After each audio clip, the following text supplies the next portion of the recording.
ঊনসত্তরের ছাত্র আন্দোলনের অন্যতম ছাত্রনেতা আন্তর্জাতিক ফারাক্কা কমিটির সাবেক চেয়ারম্যান আতিকুর রহমান সালুর লেখা ইতিহাসের বাতিঘর বইয়ের মোড়ক উন্মোচন করা হয়েছে।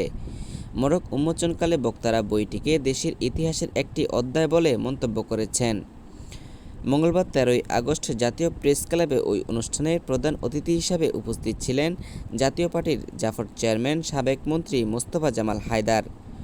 আন্তর্জাতিক ফারাক্কা কমিটির সমন্বয়ক মোস্তফা কামাল মজুমদারের সভাপতিত্বে অনুষ্ঠিত সভায় বক্তৃতা করেন আতিকুর রহমান সালুর সহধর্মিণী ফরিদা ইউসুফা জাই। বিএনপি চেয়ারপারসনের উপদেষ্টা নাজমুল হক নান্নু, বাসানী অনুসারের পরিষদের সভাপতি শেখ রফিকুল ইসলাম, বাংলাদেশ লেবার পার্টির চেয়ারম্যান মুস্তাফিজুর রহমান ইনানসহ আরও অনেকে।